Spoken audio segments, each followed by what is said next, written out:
पुनर्जागरण पुनर्जागरण के बारे में आज हम अध्ययन करेंगे।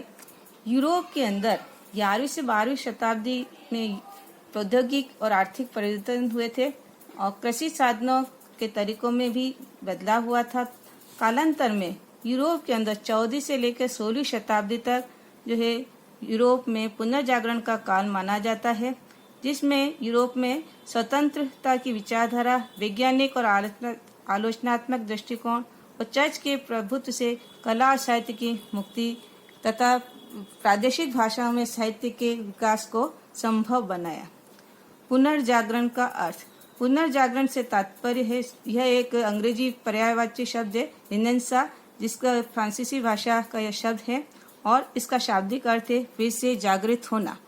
पुनर्जागरण के कारण कहा जाता है कि पुनर्जागरण एक ऐसा सामूहिक क्रांति और प्रयास था जिसमें विचारधारा और स्वतंत्रता की विचारधारा और बौद्धिक विकास को बल मिला था।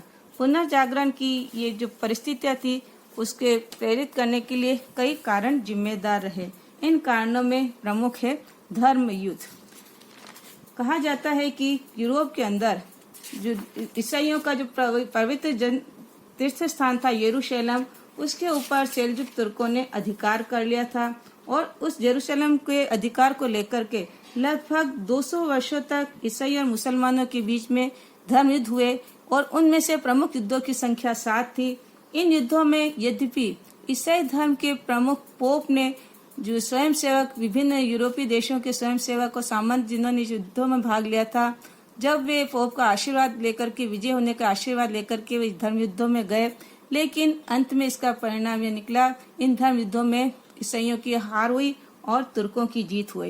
इससे ईसाई जगत के अंदर पोप के प्रति जो गहन आस्था थी, श्रद्धा थी, उसके ऊपर गहरा आघात पहुंचा और ईसाई मतावलंबी के मन में यह शंका उत्पन्न हुई, जब हमें पोप ने विजयी होने का आशीर्वाद दिया तो हमारी पराजय कैसे हुई। इस प्रकार पोप की प्रतिष्ठा को भी आघात पहुंचा।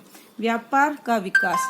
कालांतर में जैसा कि हम देखते हैं यूरोप के अंदर वाणिज्यवाद का विकास हुआ और अंतर्राष्ट्रीय स्तर पर व्यापार के विकास को प्रोत्साहन मिला, जिससे जो धन पहले सामंतों के पास में और पोप या पादरी वर्ग के पास तक ही सीमित था और ये दोनों वर्ग जो है स्वतंत्र विचारधारा के, ज्ञान विज्ञान के प्रसार के विरोधी थे और प्राचीन पुरातन पंथी विचारधारा के समर्थक थे।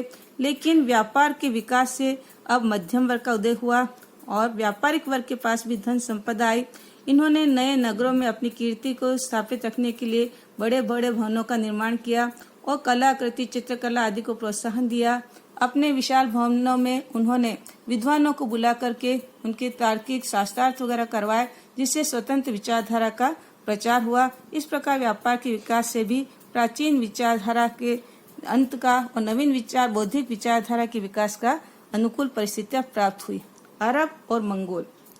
कहा जाता है इन धर्म युद्धों के दौरान जो यूरोप के धार्मिक सेनाओं में जो स्वयंसेवक होते थे, वे जब धर्म युद्ध में जाते तो उस दौरान वे अरब लोगों के संपर्क में आए और मंगोलों के संपर्क में आए।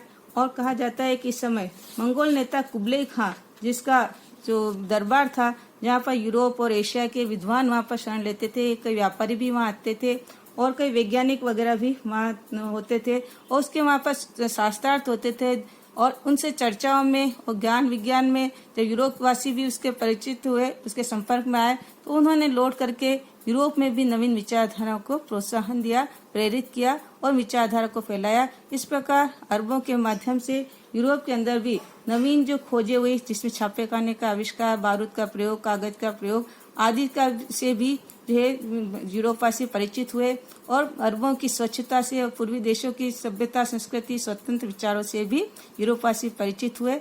इससे भी पुनर्जागरण को गति प्रदान हुई। स्कॉलिस्टिक विचारधारा का प्रभाव। स्कॉलिस्टिक यानी विद्वतावाद अथवा पांडितपंथ कहा जाता है, जिसमें धार्मिक विश्वास और तर्क दोनों को समन्वित किया जाता है और अब यूरोपवासी भी इन नवीन विचारधारा से परिचित होकर के धार्मिक आस्था अंधविश्वास के स्थान पर जो है तार्किकता के साथ ही धार्मिक विचारधारा को मानने की एक नवीन सोच उनमें जो है प्रेरित हुई। कागज और छापेखाने का आविष्कार।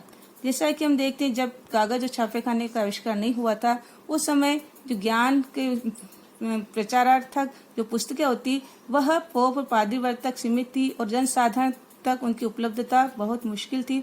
लेकिन जब छापेखाने का आविष्कार हो गया और कागज का आविष्कार हुआ, इससे अब बड़ी मात्रा में पुस्तकें छपने लगी और देशी भाषा में भी पुस्तकों का जो है प्रकाशन होने लगा। अब कम कीमत पर ही ये पुस्तकें जनसाधारण को उपलब्ध होने लगी, जिससे उनमें भी ज्ञान विज्ञान का आविष्कार हुआ और नवीन विचारधाराओं का प्रचार प्रसार हुआ और जो धार्मिक आडंबर जो थे उसके प्रति भी उनमें तार्किक दृष्टिकोण उत्पन्न हुआ।